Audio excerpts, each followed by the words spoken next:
Good evening, all of you. We are very glad to have all of you here. This is a session that is to commemorate the International Day of Action for Women. The title for this year, May 28th, is Mobilizing in Critical Times of Threats and Opportunities. So it is we felt it was very appropriate to get Dr. Nikita Naredi to as a speaker. Ma'am is an army doctor. She studied her undergraduation in AFMC. She's a gynecologist. She's an art specialist, and she's also the author of of a best-selling book called "Am I Just a Baby Vending Machine?" Ma'am, we'd also like you to talk about the book during the session. So for now, we would start off with ma'am giving the talk. We can then continue with the interactive session. Ma'am, please begin. Thank you so much. Good evening, everyone. It's indeed an honor to be amongst all of you all, and it's always a pleasure to be amongst medical students. So I bring greetings from Army Hospital Research and Referral, the place where I'm presently posted, and from Assisted Reproductive Technology Center, my Karm Bhumi. It's indeed an honor to be amongst you all medical students, because medical students are not just learners, they are the torch bearers of tomorrow's healthcare, carrying forward the hopes, values, and healing spirit of the medical fraternity. And today, on this day, on the International Day of Action for Women's Health, before I speak to you all about leadership and my life in Armed Forces Medical Services, I would like to share with you all a small poetry I wrote 15 days back. And it's about my emotions as an obstetrician when I do deliveries, either in the operation room or the labor room.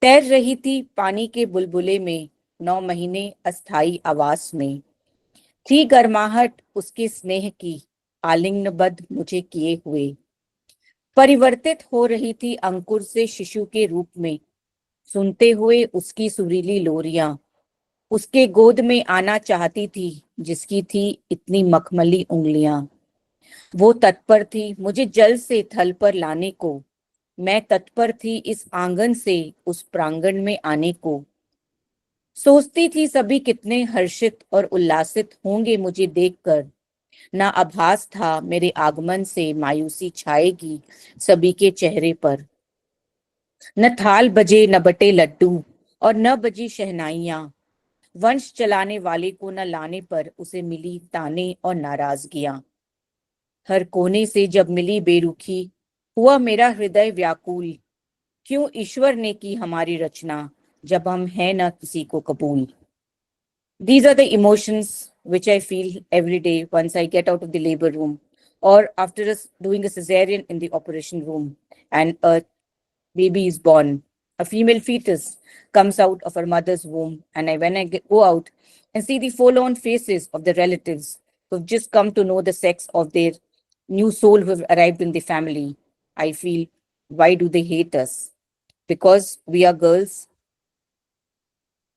You call us Shakti, you call us goddess. You also say that there's no jewel like a woman. Nastri Ratna Samam Ratnam. We as women are there in every walk of life, be at the top of the armed forces, as ministers, or even scaling the Mount Everest. But still, we are not wanted. Sometimes we are not even allowed to come out of the watery realms of our mother's womb, and we are killed there. Everyone is unhappy at our birth. And today, although we are celebrating an International Day and calling for action for women's health, we comprise 50% of the society, but still, and we are thumping that we have carried out women's emancipation in this century. But I think we are still a lot of things yet to be thought about. The grandmother is not happy if I am the third child. Sometimes I used to wonder, was I also unwelcome? I asked my beautiful set of parents. They vehemently refused, and I knew about it. But they subtly also revealed that the other folks were definitely not as happy. And then I wanted to become a doctor. And this dream of mine was just not my dream. It was their dream too. And like each one of you sitting here, who competed through a lot of examinations and reached where you all are. Even I wrote at one of the toughest entrance examination in our country and landed at my alma mater, Armed Forces Medical College. There I was transformed from a medical cadet to an army officer. I became Lieutenant Nikita Naredi on 11th March 2000 and joined the Armed Forces Medical Services, that is the Army Medical Corps, where our one and only motto is Sarve Santu Niramaya, freedom from sickness to all.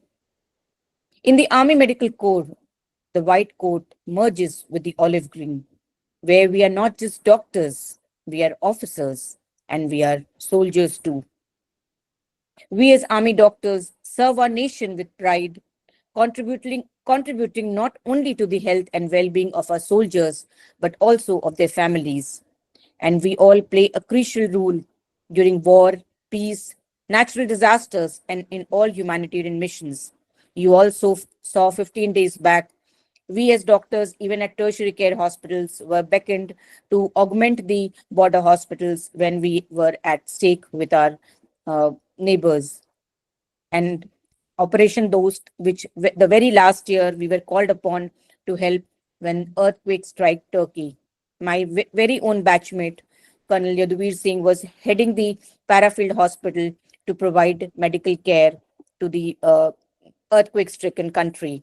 And during the COVID times, you are all aware that we as army doctors were at the front line trying to augment the civil healthcare setup.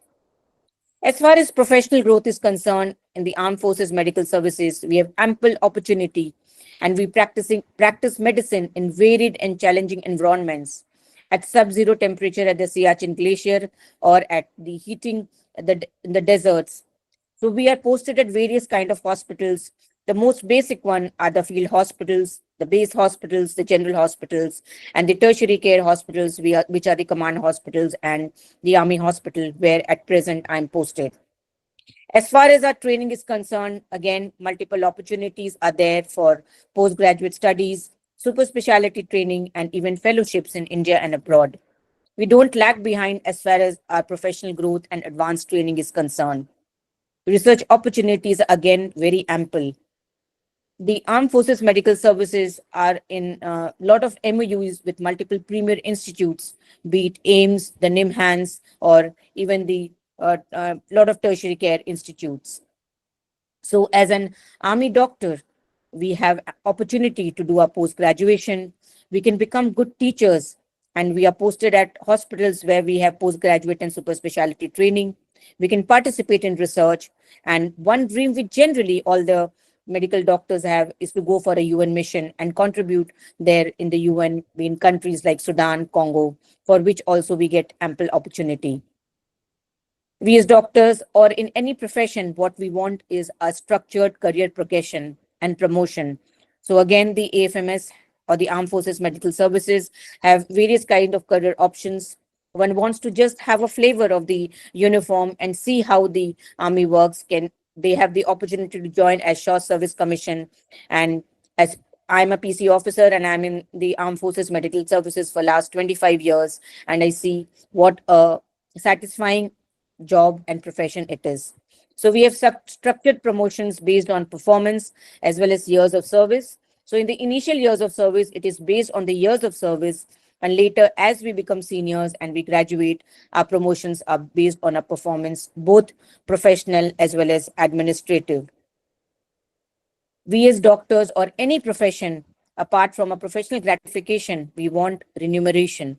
So we do have good salary and perks. I would say that we might not be at par with very corporates, but we do have competitive pay in terms of our salaries and most importantly, the perks and privileges. The quality of life which we lead, to lead the same quality of life in the civvy street, you need to have a humongous amount of money. And we have a very good quality of life donning the olive greens, the whites, or the blues. As far as the lifestyle facilities are concerned, we have a good work-life balance, and it tips towards the other side at different workplaces because of our more structured duty hours. We have not only the officer or the person who's serving in the army, the family also had good infrastructure in terms of schools, sports, and recreational facilities. Traveling is definitely a flavor in the armed forces, both due to our postings as well as to see areas which in normal civils we will not be able to venture and see the places. We in the uniform lead with honor and serve with pride. Leadership and discipline is inculcated in us to the core. In our leadership skills, even as doctors, we lead medical units. We have to see where the medical echelons have to be established in times of war. So we manage crisis, how the evacuation has to take place, how the triage of the casualties has to be taken place, how the wounded and the killed have to be taken to the various hospitals. And we have to coordinate with other arms of the military, which is very, very important, especially in times of crisis. And as far as discipline and ethics, we have a strong sense of responsibility, time management, and integrity to our work and to our organization.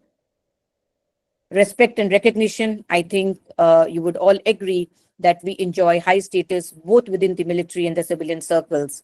And y'all inviting me, it's is itself a respect and recognition for me. And it is a part of, and we are part of many respected and elite institution like Niti Ayog. And even when we shed our uniform, we are called upon to take on very important jobs like vice chancellors in important universities and colleges. So, boys and girls, ladies and gentlemen, your career is your business. It's time for you to manage it as a CEO. So, you have to decide what you want in life. So, once you have acquired your degree as a doctor and you become an MBBS, we all want to have career progression. And it is very rightly said that MBBS gives you wings, but specialization teaches you how to fly. So after doing the MBBS, you have a lot of specialities to choose from, and so did I have, whether it is general medicine, anesthesia, pediatrics, critical care, obstetrics, and gynecology. And how to choose your medical specialty is something which you all would want to know. So the right specialty isn't the most popular many a times.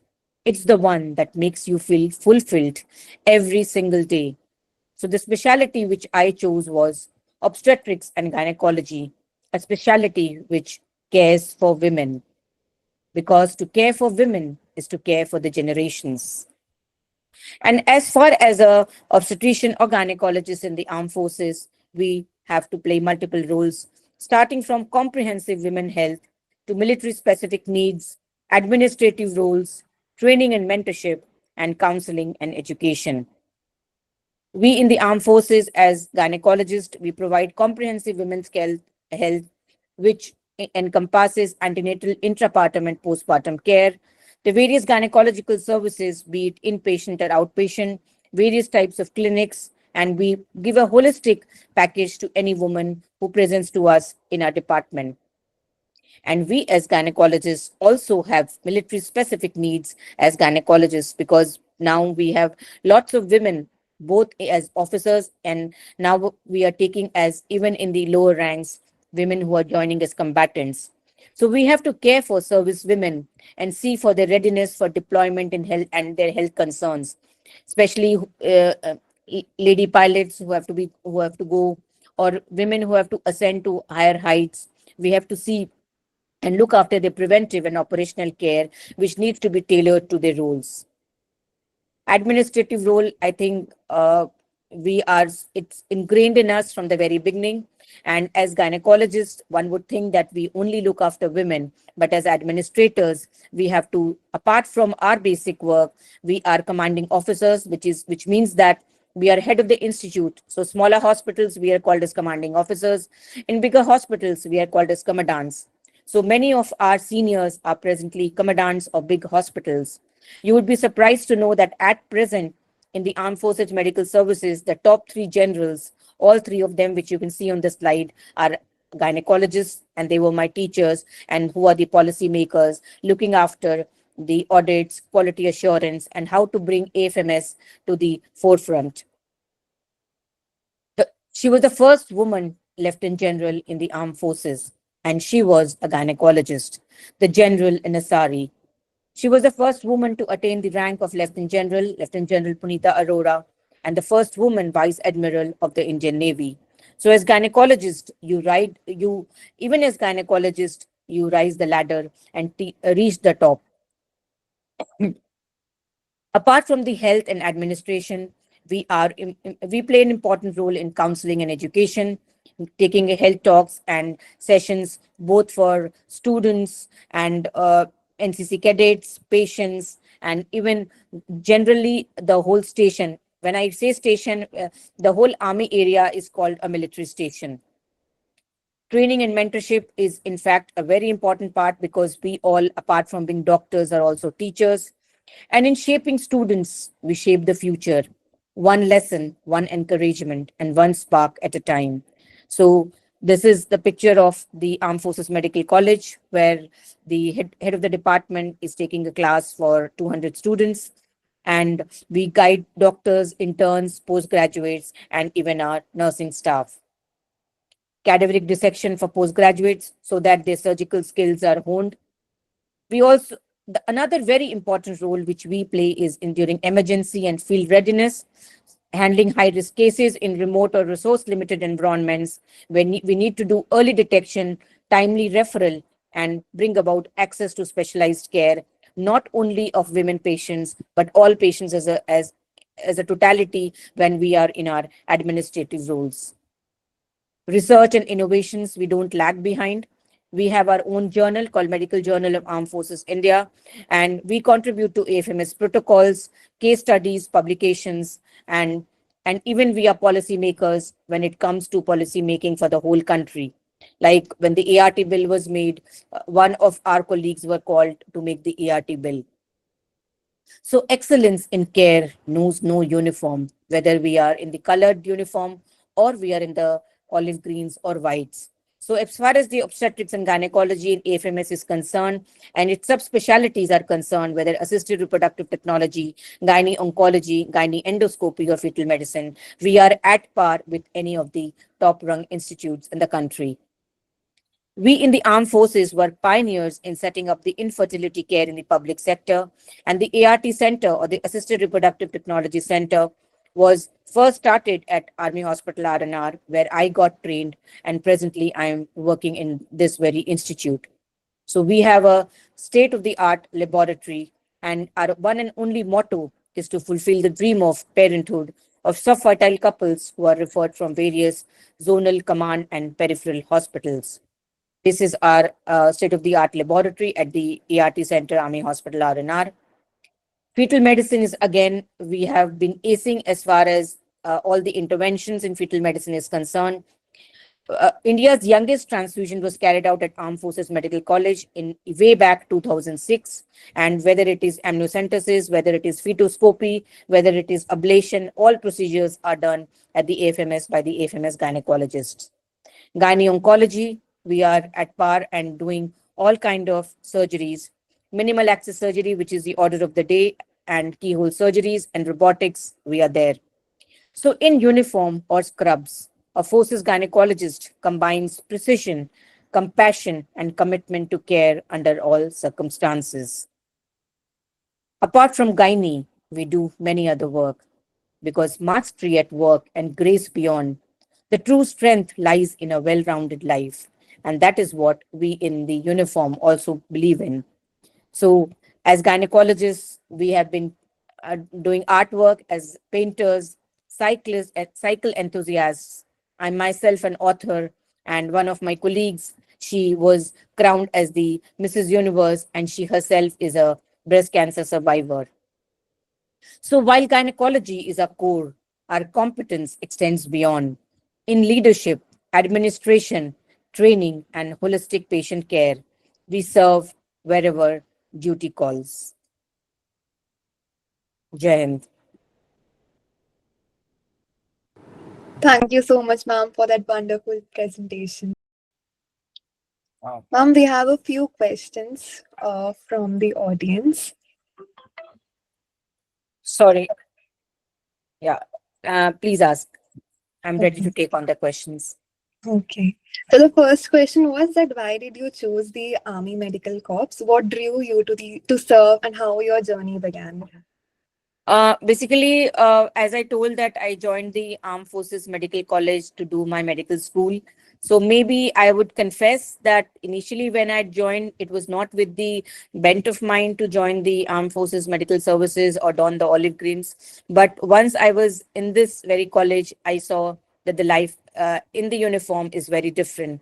And I saw my teachers, how disciplined they were, and it was the kind of curricula which we had in our college. And what I understood that in uniform, I'll be doing a two-way work.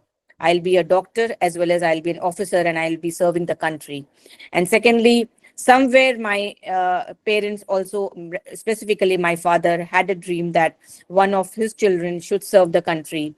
And that was there behind the head. And once I joined AFMC, it got rekindled and I joined the Armed Forces Medical Services. Wonderful, ma'am. The second question was that how does being an army doctor shape one's experience of reproductive health care? How has your military training shaped your approach for patient care and decision making in high pressure medical situations? I think being in the uniform, as I told, that it is not only doing clinical work. And especially this specialty, obstetrics and gynecology, I think not only in uniform, wherever we are as obstetricians, we have to take decisions because two lives are at stake. So that is one thing, that being an obstetrician. And so whenever we are faced with emergency, we have to take a call, which is more important. And as far as reproductive health in armed forces is concerned, I would say that we are the pioneers. Uh, I've been into reproductive medicine for last 14 years, and when I see uh, patients coming from different parts of the country, many a times our own very clientele are not aware that we have a very good reproductive medicine unit in our department. And when they roam all over the country and come, and we see that we are at par as far as research is concerned, as far as the kind of treatment is concerned. The other important thing which I will say is that our interaction with our patients is not financial. There is no transaction. So we have only one duty, and that is we want cure and care of our patients. And being in uniform, we are able to provide that, because to us, the satisfaction at the end of the day is when we see a smile on our patients. And I, being a reproductive medicine specialist, I feel for me, the smile is when the couple goes with the child. So that is how my journey has been. Amazing. Okay, then the next question is that what emotional or ethical challenges arise when OBGYNs are caring for vulnerable women in crisis zones? And what are the challenges you face in your journey as of yet? Like your experience in the current times? Uh, Basically, the biggest challenge sometimes we face as an obstetrician or gynecologist, if you will ask me, being in uniform, is we have hospitals at different echelons, as I said. Although presently I'm at a tertiary care hospital where I have all the facilities, but there have been times where I have not got posted to a place where it is fully equipped. We have hospitals which are smaller hospitals which are away from the tertiary care. So that is the time when a woman is bleeding, she has a severe postpartum hemorrhage, and uh, my facilities at this hospital is I'm alone, and I just have an anesthetist, but I require a critical care person, and I might not be able to provide complete critical care because my smaller hospital is not completely equipped. So that is the time when I have to shift the patient. So that is the kind of crisis which we have faced when we have been in smaller hospitals. Although our transporting system is very robust, but that is the time when you have to take a decision that when I'm transferring a patient who is at the brink, I want her to reach safely to the higher echelon. And so I have to make a decision that am I fully equipped to take care of her when I'm in a very small hospital, which is away from the tertiary care, or will she be better when she reaches in a command hospital or she reaches to a army hospital research and referral. So these are the crises which we as gynecologists many a times face. The other crisis which we face is the kind of clientele, because we have both officers as well as soldiers, and sometimes these soldiers are from the villages, and when we take decisions which they feel they are not able to understand. I think this will happen with many of y'all when y'all are dealing with all strata of people. So that is a time when we our counseling is very, very important. For example, a woman is bleeding very heavily, and I have to take a decision that I want to save her life. For me, that time her life is more important than the uterus, and then my counseling that I would choose the her life over her uterus, and I want to do a hysterectomy, a peripartum hysterectomy. So that is the crisis which we many a times face when we have to counsel the family, we have to counsel the husband when they feel that no, their wives or their daughter-in-law cannot become a mother again. So they are not very happy. But that time I have to take the decision that I want to save this woman's life, and for me today her life is more important than anything else. So these are the crises which which I have faced, and we all of us Right, face when we are in smaller setups. So that is one decision which becomes difficult. right, right. What can medical students do to prepare for crisis response roles in reproductive health? I think reproductive health encompasses, as we said, everything starting from preconceptional counseling to antenatal, intrapartum, and postpartum care. I think the one of the very important thing which we are at present lacking is counseling.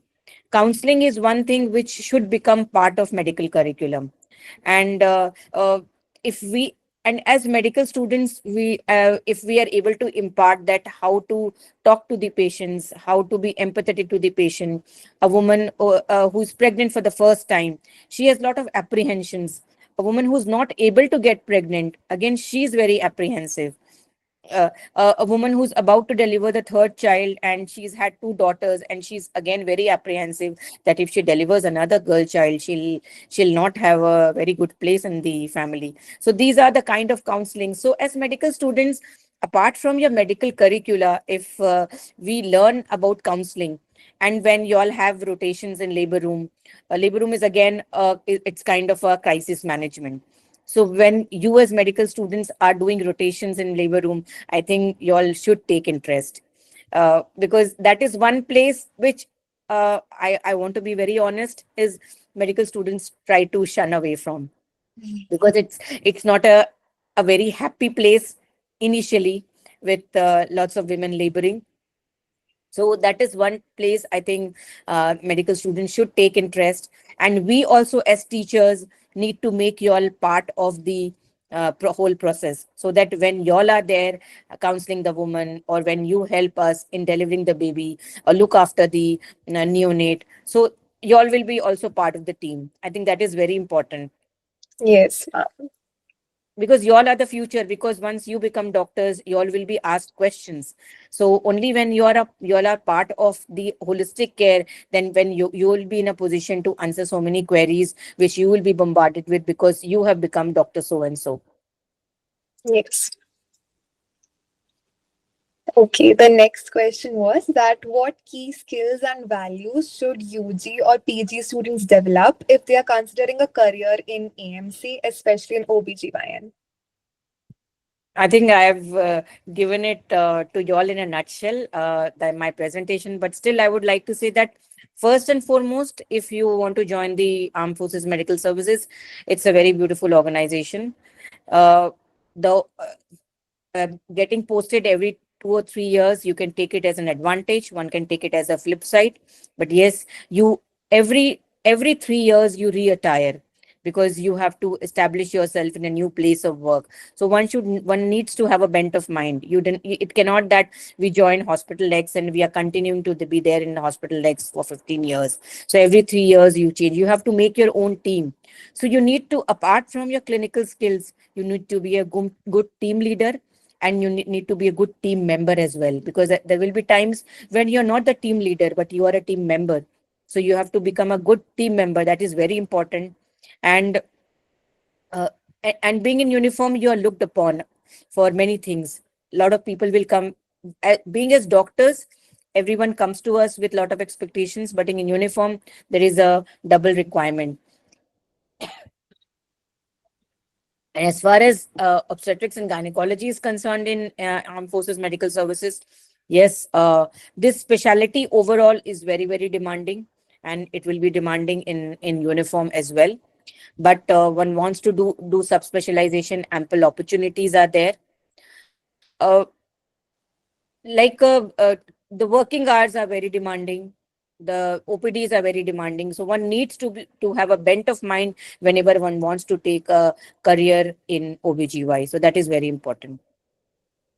Okay. So for the PG students who were non-AFMC students, like how can they get into command hospitals? Basically, as far as for joining post graduation is concerned, presently your entry is through NEET PG only. And if you are in uniform, then you are category 1 student. So you are competing against amongst a different lot. If you have been in as a short service, then you are in a different category. But if you are completely as in from the civil street, you are in a different category. So the number of seats in service hospitals is definitely maximum for service candidates, then comes as ex-servicemen, then to the civil stream. Okay. So that is definitely there. And one wants to join after doing obs and gynae. There are possibilities of joining AMC even after doing gynecology from civil.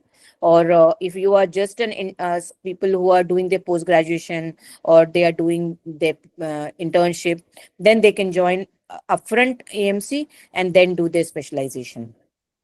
But Okay. definitely, if you are in complete CV street, the seats to do OBGY in service hospitals or in AMC is lesser vis-a-vis if you are in uniform.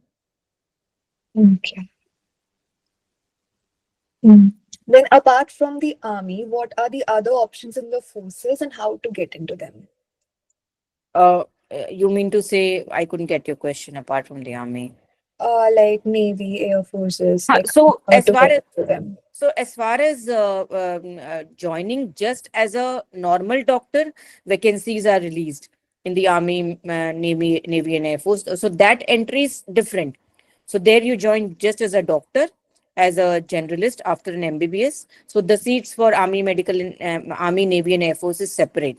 And then you go through a round of interview. Then you medical examination is very, very strict to join the army. So many people, they clear the written examination. They do very well in interview, but medical examination, we have very stringent criteria as far as the entry into the armed forces is concerned, as a medico, or for that matter even for non-medicals.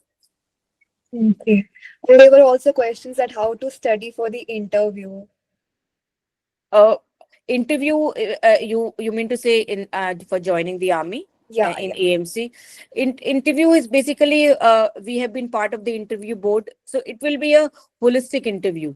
So if you will be asked how to manage emergencies, so your emergency medicine has to be on your tips. You will be asked, and you will be given case scenarios where we want to judge you that how you will be managing a crisis situation. That suppose you get a patient, like I said, like suppose you get a patient of heat stroke, and a serving soldier has come. So you have to say that at that point of time, whatever facilities you are there, you have, how will you treat that soldier, and see to it that if you are in a smaller setup, how that soldier is transferred to a higher echelon where he can be taken care of.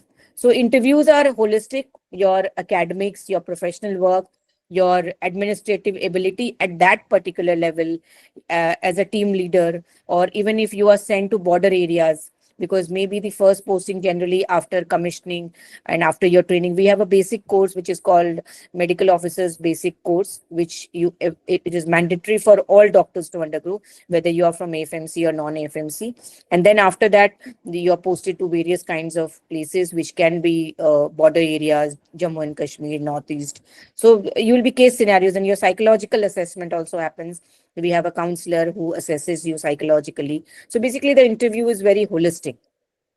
Okay. Okay. And what is a day in the life of an army doctor like? So for a beginner who knows nothing about the life of an army doctor.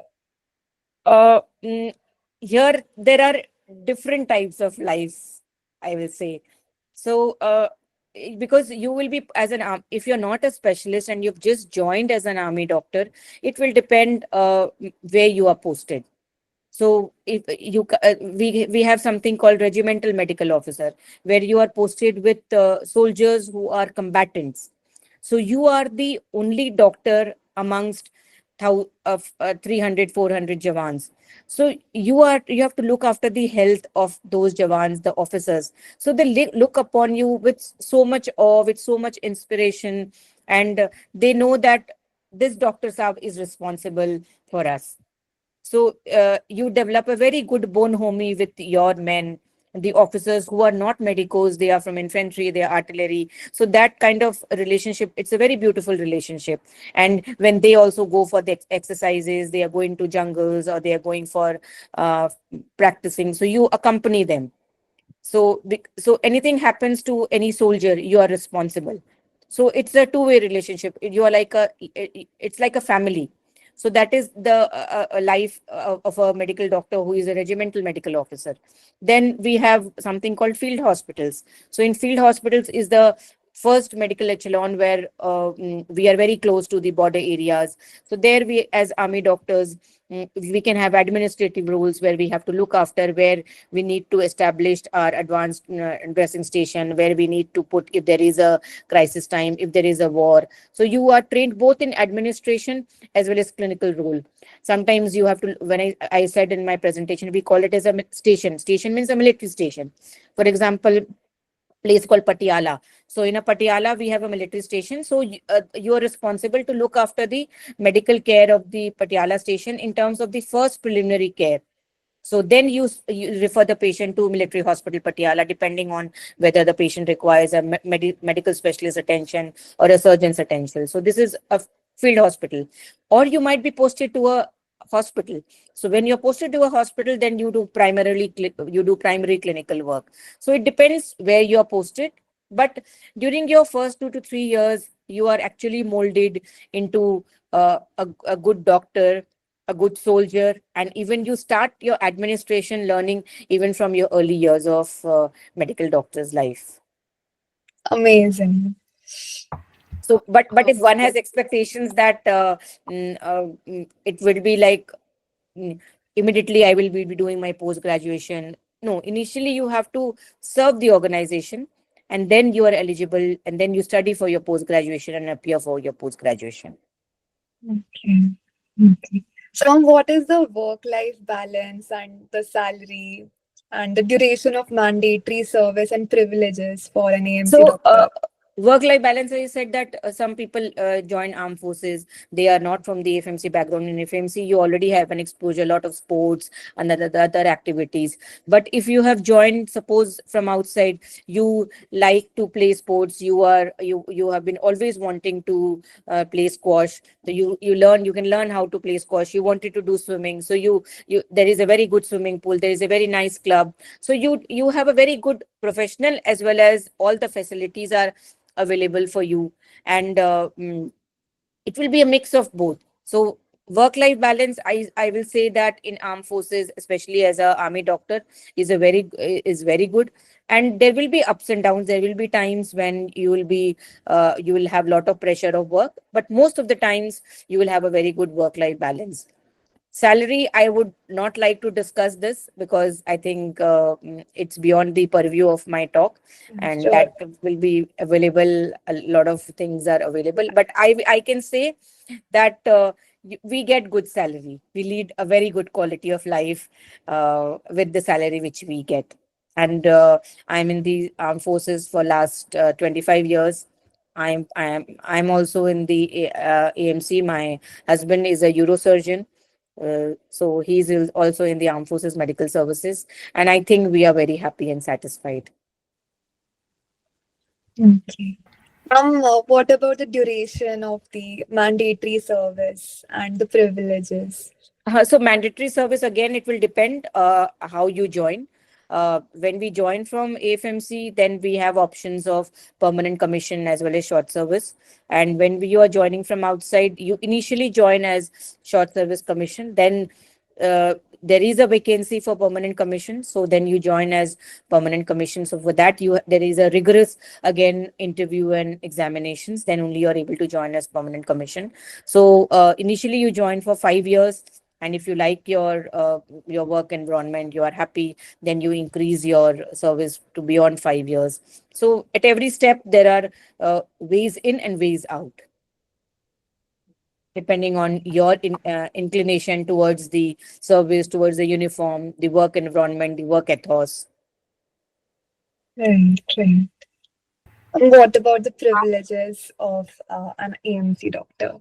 Privileges, I said that, as I said that we have the privilege of doing a specialization. We have the privilege of doing super specialization. We go for in-service training. Even abroad, we can go for in-service training. Then we have something which I told is called UN Mission.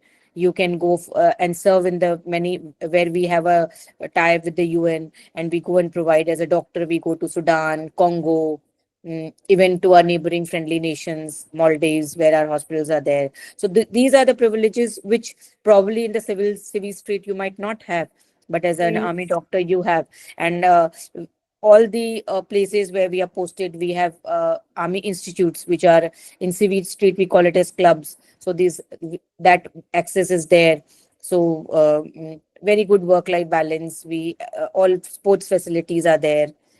Attend conferences, and you enjoy good repute.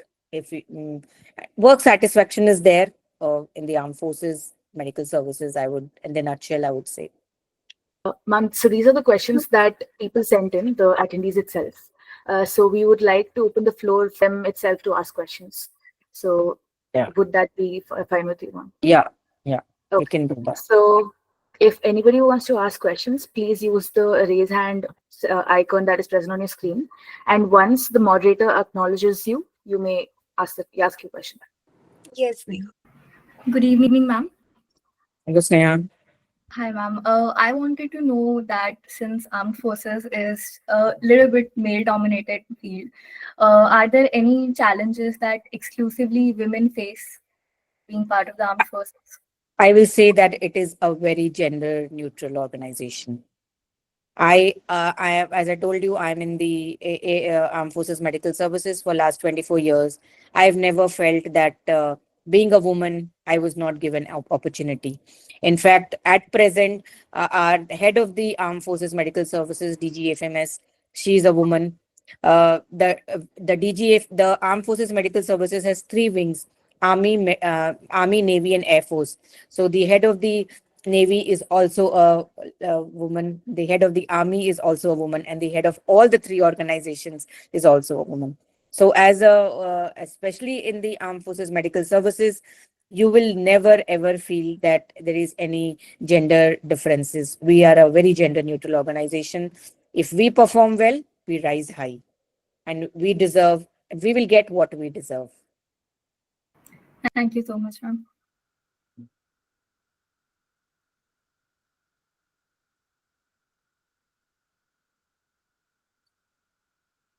Yes, Lahari.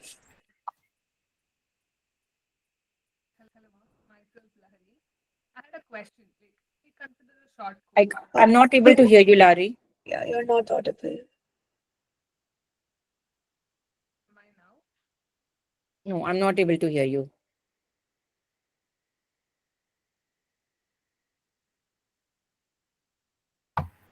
Maybe you can, Larry can type in the question in the chat box and then we could answer that.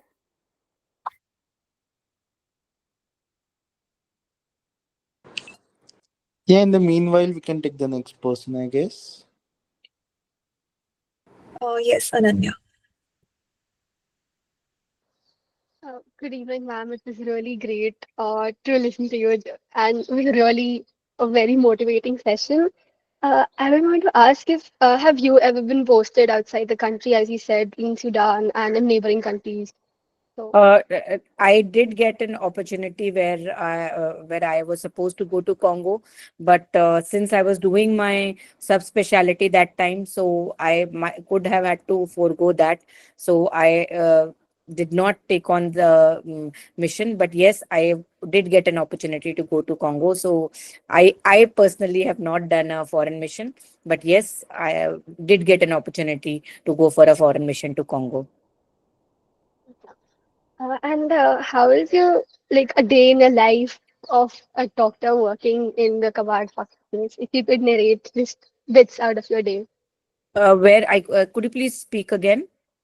How I is your day in your life as an army doctor? If you could just narrate bits and pieces of your day. uh, if you would ask about now, it is very different. 25 years back, it was very different. So at present, since I am working in the Apex Institute and I'm working as a IVF specialist, and this is the busiest center in the country. So I have an OPD workload of around 150, 175 patients per day.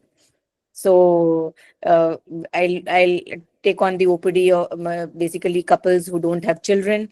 So I have to do counseling for them and try to ease their anxiety that yes, if parenthood is meant to come, we are there with science and technology. We'll try to fulfill their wish. We have operation days, and apart from that, we do get administrative duties where we have to look after. We have to see the medical stores. So that is in at present, but at present it is primarily clinical and professional duty. But when maybe 20 years back, it was slightly different. As I told in the initial days, when I was posted to a small hospital, which was in a far-flung area called Misamari, which was in Assam. So their life was very different. It was slightly lighter, but yes, there was a different experience altogether because it was in Assam, and those days malaria was very, very rampant. Getting a soldier who was afflicted with falciparum malaria and was just 1 year into medicine practice. So looking after a serving soldier who is afflicted with malaria, treating him used to make you feel very elated. Then we used to have our emergency call duties where every third day I had to stay in the hospital and any emergencies coming we had to see. I remember, I'll just narrate a small incident that it was a Diwali day, and I was the duty medical officer that day. A jeep which was carrying sweets for the families had toppled, and there were around 5, 6 serving soldiers who had got injured. And it was a very small hospital, it with no only basic specialty, with no surgeon, no medical specialist, no anesthetist. So I was in a position just to provide first aid to them and shift them to a bigger hospital, which was Guwahati, which was around 2.5 hours from there. So managing those emergencies, 4 to 5 patients together. My husband was also posted there that time, so I called for help. I called him. I called another colleague of mine, and we three of us tried to help 4 to 5 soldiers and made them reach Guwahati. And when all of them recovered and came back, that time I was just 1.5 years old as a doctor. So that was a elating moment.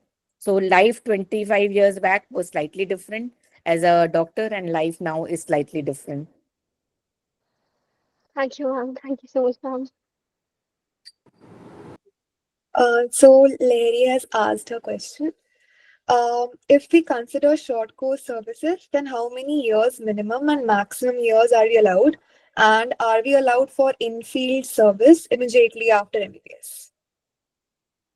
If you mean in-field service, generally after your MBBS, after your internship, you have to undergo a mandatory course. And after that, most of us get posted to field areas so that we have an exposure of that. And generally, the first spell is 5 years, and depending on the vacancies, we can go up to a maximum of 3 extensions. If you don't opt for permanent commission. Okay. Thank you. Ma'am, Yashasvi is asking, what is the maximum age limit to apply for post-graduation if I have not done MBBS from AFMC? 35 years. Okay. Yes, Paras, you can go. Thank you. My question is in follow up with what Ananya asked. So I wanted to know, like, the population that the army hospitals serve. Like, Is it restricted to soldiers and their family, or does it also serve the what do you call it, the Civil casualties population, casualties in the no, in non-army personnel conflicted also. zones? Sorry. You mean to say only army or non-army personnel also? Yeah. As far as all our hospitals are concerned, we only cater to army personnel and their families. But if someone comes as an emergency, like a road traffic accident or something, and they are very close to our hospital, when they come, we 100% provide them first aid. But as a matter of fact, we treat only army personnel and their families. In our AFMC, which is a training institute, there is a understanding, so we do look after civilians only in AFMC Pune because it is a teaching institute, and but otherwise all other army institutes we only treat serving soldiers and their families. Okay, I understand. And how, like you mentioned about the case of the sweets carrying truck getting toppled, and you all are planning to refer them. So, how does the referral system work? Is it similar to the PHC district and No, tertiary? no. We have a very streamlined referral system. Suppose we know that I am in this hospital, and I know the time I get posted to this peripheral hospital that my referral hospital is this. And as soon as I have an emergency or I feel that the patient requires surgery and I don't have a surgeon in this hospital, I immediately inform the surgeon in the next hospital that this patient requires a surgery, and depending on the emergency we have even air evacuation system. So if a patient needs to reach the higher echelon within half an hour, 45 minutes, we have facilities where the serving soldier can be air evacuated. So we have a very streamlined referral system as far as armed forces medical services is concerned. The other supporting units which are transport, they provide us transport if we are in a border areas where we require an ambulance and we need guard vehicles because we feel that we are at prey by the terrorists, and also we have those kind of vehicles also to provide us care. So that way our referral system, our transportation system is very robust, and we have a very streamlined transfer referral system as far as AFMS is concerned. That's very interesting. Thank you so much for answering my question. Jayashree could go with his question.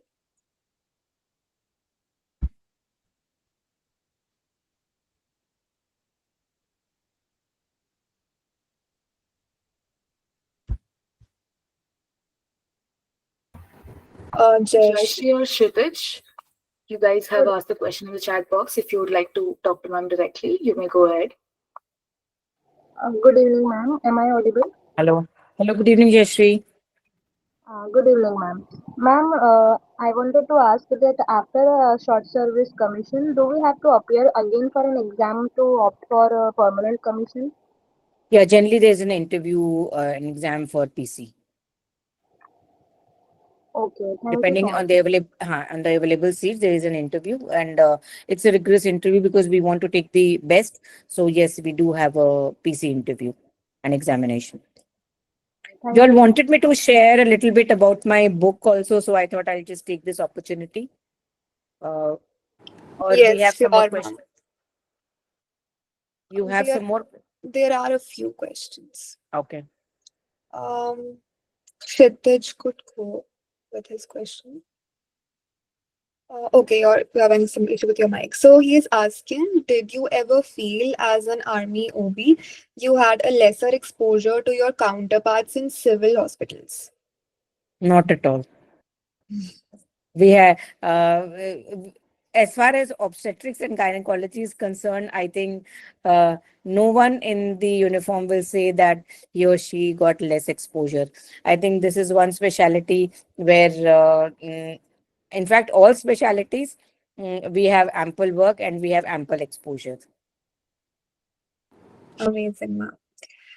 Next, Purvi could go. Hello, ma'am. First off, thank you so much for your talk. It was very inspiring. So you spoke about outpostings in other countries abroad. Could you tell us more about postings within the country? Basically, as far as postings in within the country is concerned, we don't have a static job. Like we generally move from place to place, and our tenures are generally between 2.5 to 3.5 years. And initial years after our post graduation, you're posted to various hospitals. Then, if you uh, mm, write with for your subspecialization examination, then you do your subspecialization as an obstetrics, as a OBGY. You can do fetal medicine, you can do ART, you can do gynae oncology. Then you get posted to bigger hospitals. You want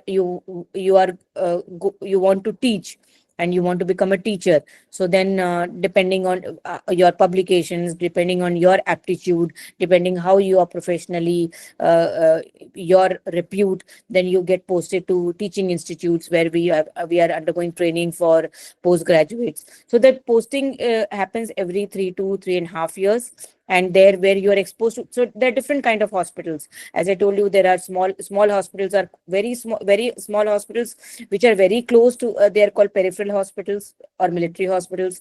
Then slightly bigger ones are there. They are called base hospitals. Then the command hospitals are the ones which are bigger hospitals where there are trainings, super specialty trainings, postgraduate training. So our postings happen every 3 to 3.5 years. And as I told you, that as we rise high, we do have to do an administrative appointment also. So that time, as a gynecologist, I might not be practicing gynecology. I will be doing an administrative role where I might be the head of the hospital, or I might be looking after. I might be just be posted as an administrator. We call as registrar. So I might get posted as a registrar to a big hospital where I will be only responsible about the administration of the hospital and not do OBGY. That happens later in life. Thank you, ma'am. Ma'am, we would love to know about your book. I think I'm very passionate about my book. So my book is called Am I Just a Baby Vending Machine? This book got released last year in April. And this book is about my journey as an IVF specialist. This book is in the form of conversations between me and my patients. Uh, I started my talk also with that, and my book also I've started with the same journey, that we as women, we as girls, we are not welcome when we come out of our mother's womb. So my first day as a resident in OBGY and what I experienced, I started off my book like that. So towards the end, once I became from an gynecologist, when I became an IVF specialist, I realized that status of women in our society, if they don't have a baby, is poor, very poor. No matter how educated she is, no matter how highly placed she is, she might be an IS officer, she might be a doctor, but if she doesn't have a child, she doesn't have a place in the family. And that's a fact. Many people would not like to agree with me overtly, but that is a fact which I can say with a lot of conviction. And so then when I saw this status, so I thought that I should share the status of women, the societal status of women, and to ask this question, that is motherhood and womanhood equivalent? And because in these 14 years, I've realized that motherhood and womanhood are indispensable as far as our country. Maybe I'll not say our country, because I did a lot of research when I was writing this book. I realized that in most of the countries, if a woman is not able to embrace motherhood, she is not given that cognizance. So, and how a male, if he is the cause of infertility, how he doesn't want to accept, how difficult it is for him to accept. So, the book rolls on from my journey as a gynecologist, then as an ART specialist, and then my take home, that we as women, we need to tell the society that yes, motherhood is a good virtue, but in case if we for any reason we are not able to become mother, either because of voluntarily or involuntarily, we still need a good status in the society. My role is not just restricted to be a baby vending machine. So the title says, Am I Just a Baby Vending Machine? So here it is, the meaning is twosome. First one is that the lady is asking the society that, am I just a baby vending machine? I am even more than a woman, I'm more than a mother. And secondly is myself as a doctor, as Dr. Nikita, that am I just a baby vending machine? that I too have emotions. Even though I'm a doctor, I am supposed to be not emotional when I deal with patients, but I do get emotional when I see how women are treated, how the husbands treat a woman, how the mother-in-law treats her daughter-in-law. So that is what I've tried to cover in around 18 chapters. And I think not because I've written, but this book is a reflection, it's a mirror of the society. Very inspiring, ma'am. Very inspiring. So we have shared the link of ma'am's book in the chat, uh, the Amazon link, if people need to go through it. Thank you so much. And it was really nice interacting with you all. Thank you so much, ma'am. It was an honor to have you with us today. Thank you so much. I think it was an honor. And it's always, apart from my profession, I think teaching is another passion. And I love interacting with students. And it was really an honor, and I really enjoyed talking to you all. And Thank you so much, ma'am. anybody So on else behalf- wants to interact? Yes. If anybody else has any questions, we could have one question more. I think someone wants to ask me that if they can connect with me through contact. So I'll share the number. If anybody wants to write to me, can definitely WhatsApp me. I'll be happy to connect to you all.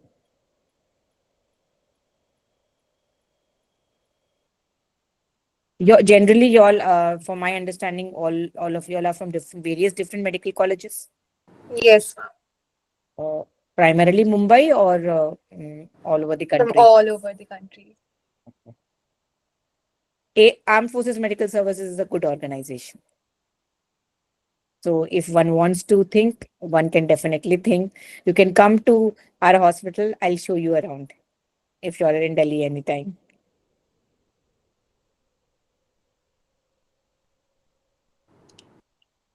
I think So we if call it a anybody day. yes, ma'am. So on behalf of the entire team at SIMSOG, we really we'd like to extend our heartfelt thanks for your talk. It was really inspiring. And so again, sincere thank you to the participants as well that have come and shared their thoughts and questions. So in case of, we've sent a post-event post-event form as well. So we'd like the participants to fill it. And if there are any other queries, please get in touch with one of us in the admin team, and we will get it cleared by now. Thank you so much. Thank you so much, Karuna, and all of you all. I'm really thankful, and I really enjoyed the session. Thank you so much, ma'am. Thank Thank you. you so much, ma'am. Thank you. Have a Bye-bye. Take care. good Thank you. Bye-bye. Take care. Thank you, ma'am.